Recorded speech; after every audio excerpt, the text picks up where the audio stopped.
They used it mostly for irrigation. I don't know if they use the water now strictly for irrigation from the pumps. I understand they have some pumps there. Now, then when this well, which was underneath there, I think it caved in or something, and they had to dig another well over there on the outside. But then they went to an electric motor. I don't know how big it was. Must have been at least 50 horsepower. But this was a huge diesel engine. Now the chicken yard used to be over there. They had, I think, 600 chickens at one time for the school. And I think that before I came, they even had pigs. But I never saw that. I just heard about it. So we had the chickens, and they had about, I don't know how many cows, 10 or 12 cows. Now all this area here and around over there used to be alfalfa back then. Alfalfa, sometimes they planted some winter wheat or something for the cows. Maybe they cut it early, and then maybe they had, I don't know, a second crop of alfalfa. But the dairy guy used to be in charge of that, Mr. Lineman. And they only had about 3 workers here in the maintenance. Raimundo was one, and Shorty, and Mr. Norton was the bus driver. He took care of the boilers. And so the whole school was with 3 men. I think we only had about 7 or so. I don't think we had a dozen teachers then altogether. Anyway. About how many students do you remember? Well, the most they had when I was here was 103. That's a lot. Most of the time they were in the 90s. Maybe they got down as low as the upper 80s, but most of the time they were in the 90s. And I know that under Mr. Sneed, one time we had 145 students on campus, because that's when, what was his name? Greg, that was on I think he was on the board later on, but he was a field teacher. Greg. And he went around the state and was a very good person, I guess, to do that, because he got up the enrollment to 145. When you were talking about the alfalfa fields, they were where Quimby Gym is now going. Well, going south, you know more where or the less. running track is. Yeah, All yeah. that was alfalfa, and all this swimming pool was alfalfa. And the other side, you know where the girls' dorm is? What's that, Garrett Hall? Garrett, yeah. Yeah, all that area was alfalfa. And then about early 40s, I think, is when Mr. Small put the pecan orchard over there. And they had a lot of pecan trees. I don't think they have too many now, but they did gather a lot of pecans. I wanted to show you something over here that might be of interest.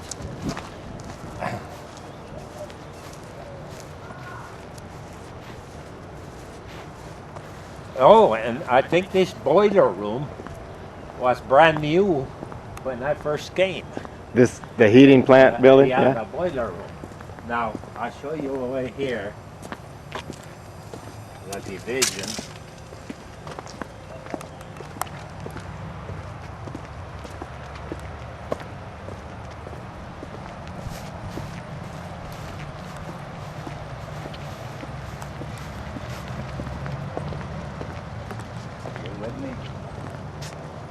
See over here, where's the division?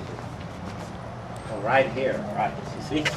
Where they added the boiler room to the old laundry. This was a laundry over here.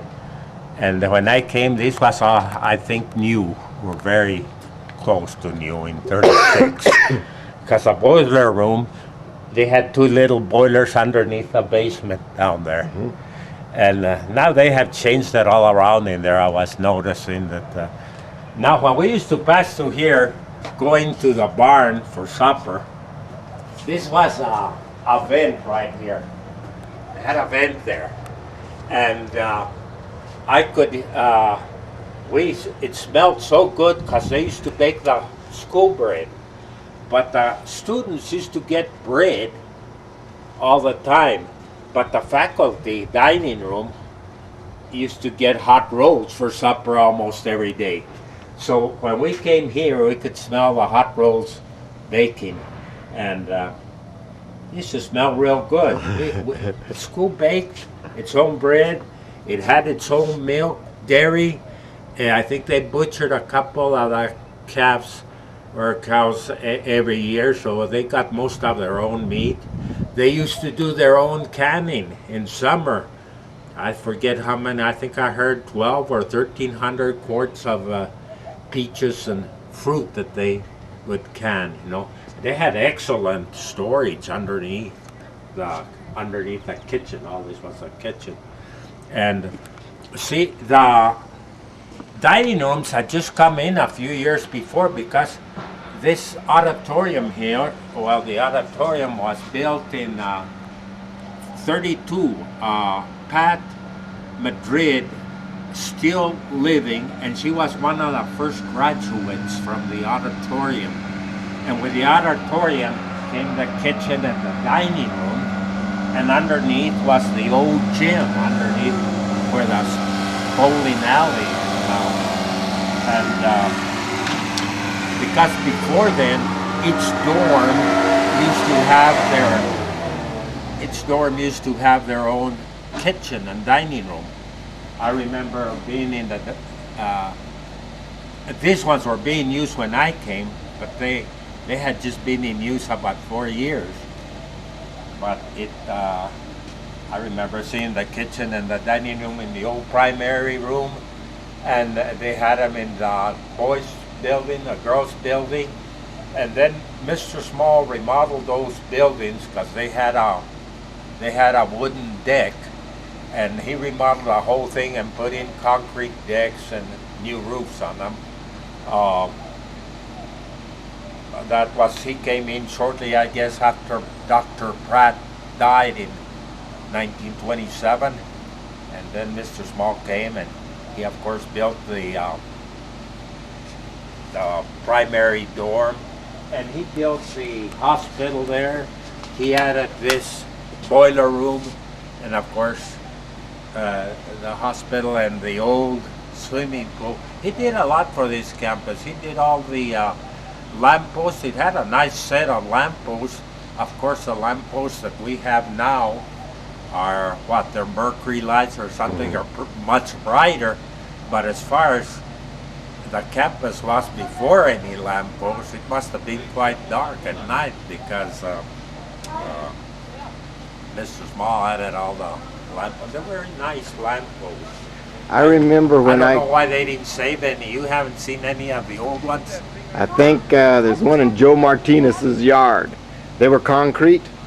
Yeah. Cast concrete, yeah. The yes. center of them had a rebar. A rebar in, a pipe or something. Yeah. They were very nice lampposts, except that they only used, I think, 60 or 100 watt bulb in them. And what we have now, they must be what, 200 or 300 watts? I have don't no know, idea.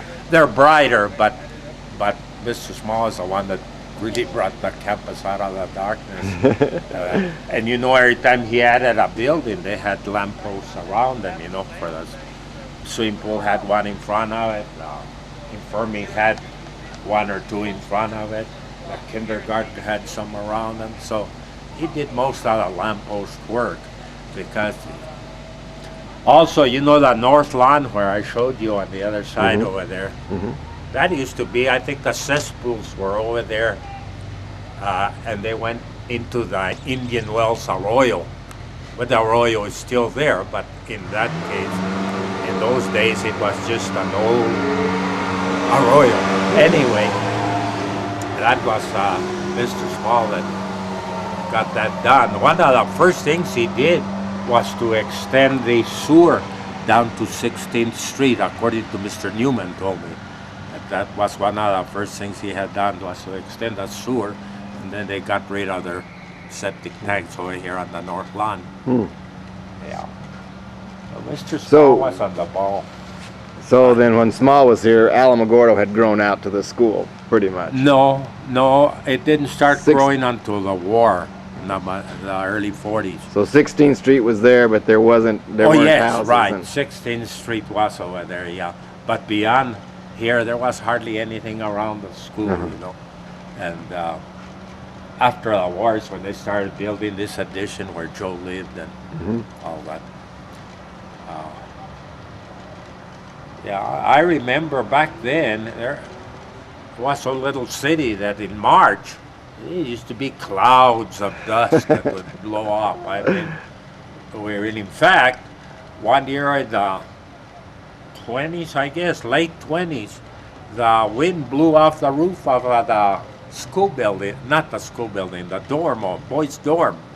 The roof landed over there in front of the teacher's cottage, which you know was the old infirmary, which is the administration building now. Yes. That's one of the oldest buildings on the campus now.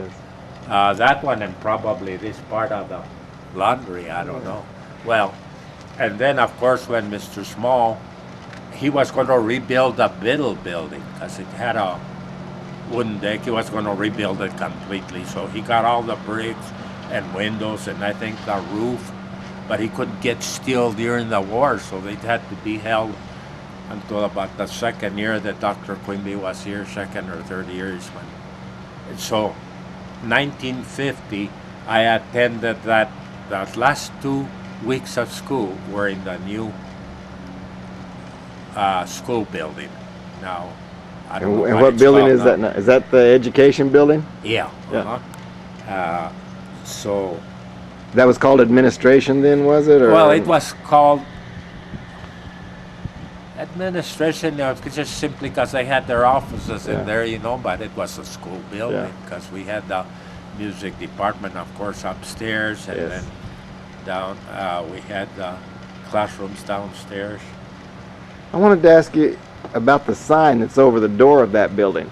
The what? The sign over the west door of that building says New Mexico School for the Blind. Right. Was it called that officially or not? Officially, it was School for the Blind. When Dr. Kimbick came, after I left, it became officially New Mexico School for the Visually Handicapped. When Mr. Pratt was here, I think it was Mr. Small that changed it to New Mexico School for the Blind. Under Mr. Pratt, it was New Mexico School NMBI, Blind, New Mexico Blind Institute was the way it was known the first, whatever it was, 25 years or so. Anyway, I don't know. I still like New Mexico School for the Blind because I feel like when you say visually handicapped, you're playing with words to make it sound more acceptable. And blind is blind, so visually handicapped, I don't think makes it sound that much better.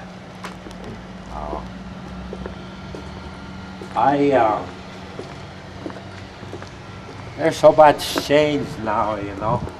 All this over here was not grassed in or